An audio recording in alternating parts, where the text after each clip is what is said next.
A Brush with Fate, Chapter 6, A Delightful Date. You asked him on a date.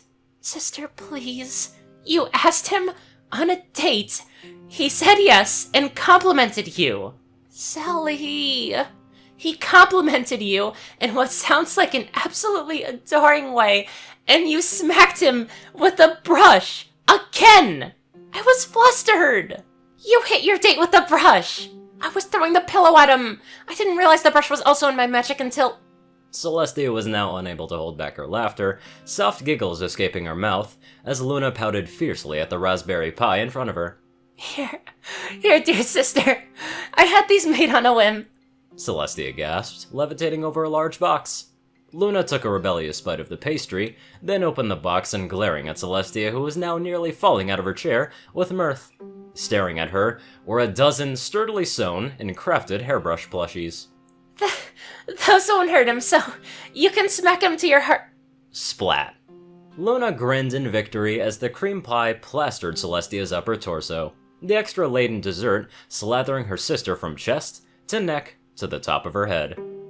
I may have deserved that, Celestia grumbled as Luna took another victorious helping of pancakes.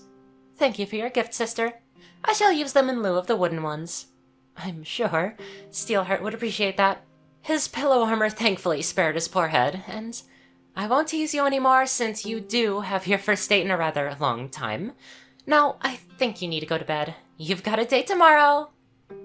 I can only imagine what he's going to say. Steel stood at attention, Luna barely able to look at him without breaking out into giggles. He had reported to her study in an hour or two early, as they had planned, but clearly, his armor had the effect the stallion hoped for.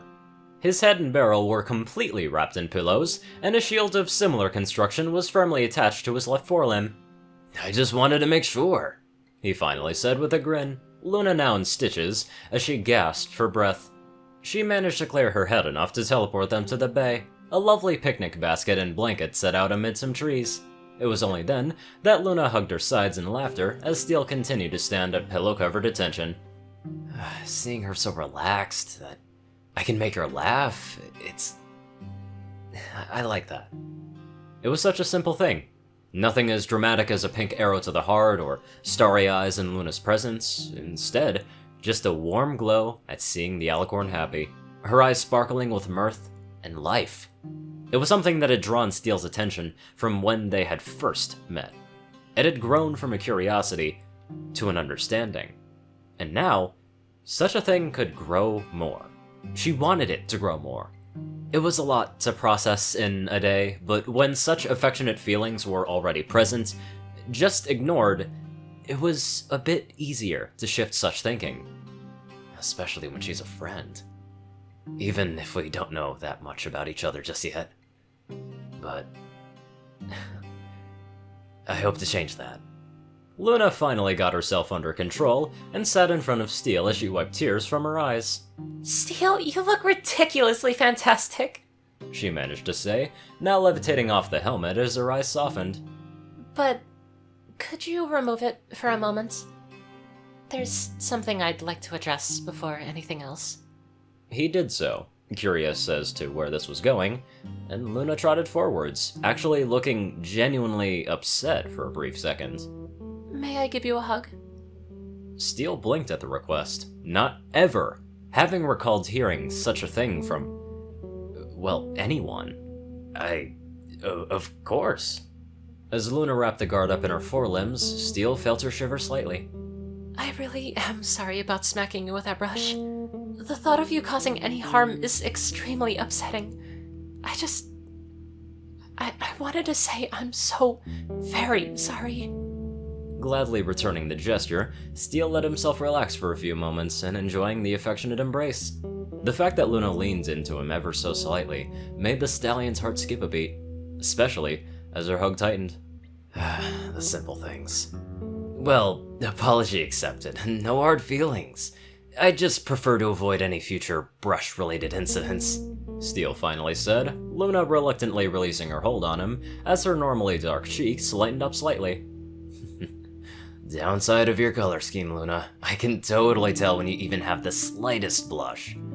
Still, very cute. And it's nice that I can let that thought linger. I can certainly promise that any such things will not be intentional. My sister gave me plushy brushes just in case. Luna remarked, then gestured to the stallion as she averted her gaze briefly. You have a comfy shoulder indeed. Comfy? Is that a new adjective to describe me now? Steel teased, hoping that he wasn't pushing his luck too far. Judging by the quiet blush from Luna, he hadn't crossed any lines. The stallion decided on a slightly different gesture, reaching down to gently hold one of Luna's hooves for a brief moment. I just tease at a jest, but I don't want to push my luck too far, he admitted, then letting her hoof down. Luna stared, but then her shoulders relaxed and a relaxed smile fitted onto her features. You aren't acting out of turn, Steel. It has been ages since anyone has bothered to be so relaxed around me. I rather enjoy having someone else to tease other than my sister, and vice versa. She mused, then levitating a picnic basket over. Since it was I who asked you on this date, I put together a few ideas, if you'd like. Perhaps a snack and then exploring some nearby ruins? The princess asked, clapping her front hooves together nervously. She's nervous. Around me. The princess of the night, who oversees the entire dream world, is nervous around me. That's one of the most flattering things ever, and rather telling.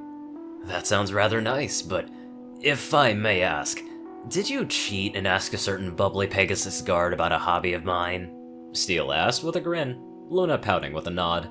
Your usual patrol partner was the only one I could think to ask. I wanted to solve that today, though, if I'm being honest. Oh? Luna nodded, the pair munching on some light pastries and vegetables as the moon cast a soft shadow over the rippling waters in the distance. I don't know much about you, Steelheart. My efforts to plan a date for today made that abundantly clear, and I'd most certainly like to know more about you. Me. A simple nod was the alicorn's answer, Steel's brow furrowing. Well, I mean, you know my file. Steel... The stallion couldn't help but laugh. The pitiful whine from Luna coupled with her adorable pout was too much. Alright, I get it. Well, growing up in Manhattan, it was tricky. Especially with a father into politics. He was none too pleased when I wanted to go into the Guard, but my mother fully supported me, as did my siblings. Sisters? 2 younger sisters and a brother. 1 older brother. They're all doing their separate things after the... incident with the fire. Oh, sorry, Steel shrugged, waving a hoof dismissively. Oh, it's fine, really. I wouldn't mind telling you the specifics later, but it's not exactly happy first date material. Luna nodded, relaxing slightly at his reassurances. I have to say, I was surprised to see you at the theater. She admitted, deciding on a different topic of conversation. I enjoy such things. Musicals, stories that tug at your heart. It's just a shame that some creatures look down on the other for enjoying such things. What about opera? Steel wagged its head back and forth at that, letting out a hum in thought. While it isn't my favorite, I can appreciate the talent and art form itself. Your... self? He asked, voice drifting off on seeing an excited grin on the Lunar Princess's features. I take it that you enjoy it? Very much so. It's rather invigorating to find another who enjoys it, or at least appreciates the art. My sister can't stand it. Luna admitted. Well, perhaps that can be a future date? Steel suggested, the bright blush on his cheeks making his face burn as Luna giggled. Barely into the first date and already planning a second? The boldness, Steel! Luna teased, the stallion grumbling to himself. But yes, I'd very much like that idea. The extremely cheesy and dopey grin on the stallion's face was enough to make Luna smile for some time as they finished their meal, then meandering down to the ruins for a bit of exploration. So, the ancient tribe got literally washed away. Oh yes, it was quite the event. They were all fine, of course, unicorn spells and all, but they were quite surprised. Luna explained as they looked at a pictograph on a worn, mossy stone wall. And they returned here to record the history for the next decade or so? Exactly. I just find such things interesting. The creator's long gone, but their history remains. Luna's voice hitched on the last few words, and Steele's ears perked up as soon as he looked over in concern. He had a vague idea of what was bothering her, but he held in his tongue. I will tell you, Steele. Luna whispered. Just... not yet. Well, I'll be right here, he replied, then humming. Well, maybe not like right here, next to you, but figuratively. Maybe a few hallways over. Luna was starting to giggle. Or a few rooms. Hopefully no more than a day's journey, but I suppose portals are a thing. It would be a pain to walk. Now that Luna was gasping for breath, even though it was such a silly and stupid joke, Steele relented. Her pent-up stress reaction another indicator of how heavy her thoughts were weighing on her. That shouldn't have been so funny. Luna admitted with a gentle smile. But... thank you. Well, it wasn't really that funny, but I thought you could use a laugh, Steele replied, his words being rewarded with a gentle nudge on the shoulder. I could. Such melancholy has no place on a date, least of all with you. The princess added, a familiar dopey grin returning to Steele's features. I'm just glad that I can help make you smile. Such a sincere response pulled another blush on Luna's cheeks, the princess letting out a frustrated huff. Must you be so sincerely adorable? Steele stood at attention proudly, nodding once. Yup. As a soft chime echoed around them, Luna frowned at the alarm. I was hoping for longer, she muttered. Well, we can continue on from here on our next date, Steele suggested. That is, if you'd like to go on another one. Luna blinked, trotted over to give a brief nuzzle against Steele's cheek, then backed away with a smile. Of course, Steele. I'd love another date. She let out a happy sigh as Steele trotted forwards to give her a hug, the alicorn leaning into the gesture. Of course, Luna gave her previous answer for the next 10 consecutive dates, much to a certain stallion's joy.